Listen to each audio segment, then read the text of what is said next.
پانچوں نمازوں میں کیا لطف ہے۔ اگر کوئی بندہ یہ حدیث مبارکہ یاد کر لے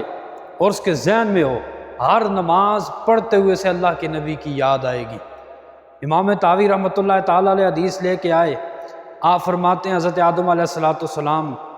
ان آدم علیہ السلام، آپ فرماتے ہیں جب حضرت آدم علیہ السلام کی اللہ رب العالمین نے توبہ قبول فرمائی، رب نے جب آپ پر نظر رحمت فرمائی، لما تیب علیہ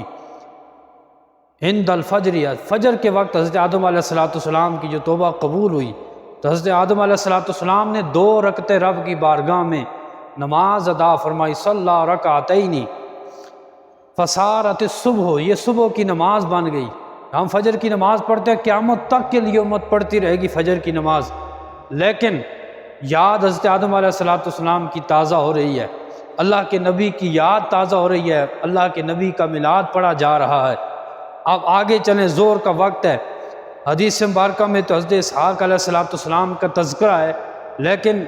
اللہ کے نبی ابراہیم علیہ السلام نے حضرت اسماعیل علیہ السلام کی قربانی جو دی تھی وہ رب کی بارگاہ میں قبول ہوئی، تو حضرت ابراہیم علیہ السلام نے زور کے وقت فصلی اربعا، حضرت ابراہیم علیہ السلام نے 4 رکعت نماز رب کی بارگاہ میں شکرانے کے طور پہ پڑھے کہ اللہ تو نے میری قربانی اپنی بارگاہ میں قبول فرما لی ہے۔ تو یہ زور کی نماز بن گئی، فصارت الظہر، زور کی نماز بن گئی۔ تو یہ قیامت تک کے لیے حضرت ابراہیم علیہ السلام کی یاد تازہ ہوتی رہے گی۔ اور عصر کا وقت آئے تو حضرت عزیر علیہ السلام کا واقعہ نظر آتا ہے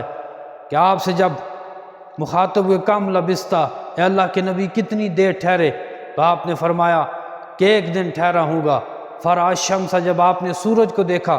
تو فقال، آپ نے فرمایا او بعد یوم، یا دن کا کچھ ایسا ٹھہرا ہوں گا۔ تو آپ رب کی بارگاہ میں کھڑے ہوئے،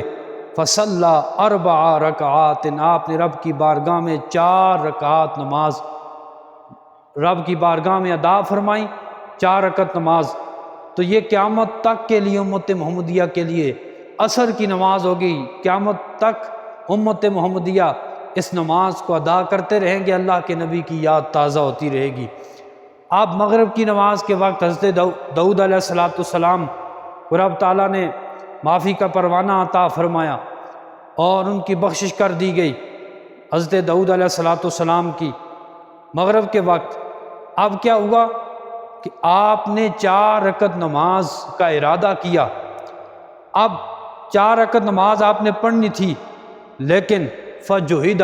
فجلس فی الثالثۃ، آپ کو بلا دیا گیا، آپ تیسری رکعت پر ہی بیٹھ گئے، پڑھنی 4 تھی، تیسری پر بیٹھ کے، تو فصارت المغرب، امت محمدیہ کے لیے قیامت تک کے لیے مغرب کی نماز قرار دی گئی۔ اب قیامت تک کے لیے اللہ کے نبی کی یاد تازہ ہوتی رہے گی۔ اب عشاء کی وقت آیا، عشاء کی نماز پڑھی ہمارے آقا و مولا صلی اللہ تعالی علیہ وسلم نے، اور پہلی یہ نماز تھی جو آقا علیہ السلام نے ادا فرمائی، عشاء کی پہلی نماز حضور علیہ السلام نے ادا فرمائی، اور قیامت تک کے لیے یہ عشاء کی نماز قرار دی گئی۔ لوگ پڑھیں گے،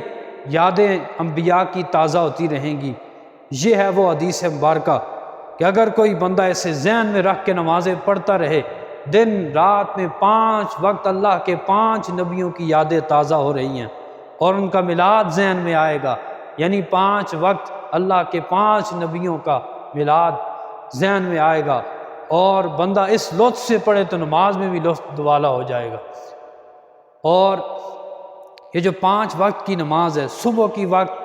صبح فجر کا وقت آئے تو حضرت آدم علیہ السلام کی یاد تازہ ہو رہی ہے، ظہر کے وقت اللہ کے نبی کی یاد تازہ ہو رہی ہے، عصر کے وقت، مغرب کے وقت، عشاء کے وقت امام الانبیاء صلی اللہ تعالی علیہ وسلم کی یاد تازہ ہو رہی ہے۔ لے کے تو حضور معراج کی رات تحفہ آئے تھے، لیکن یہ حدیث مبارکہ بھی بڑی لطف کی ہے، اسے ذہن میں رکھا جائے، اور جب یہ ذہن میں ہوگی تو نماز میں کوئی لطف بھی بڑا ہوگا۔ اللہ کرے کہ ہمیں یہ حدیث مبارکہ یاد رہے، اور اس چیز کو ذہن میں رکھ کر ہم نماز پڑھیں تو اس میں اور ہی لطف آئے گا۔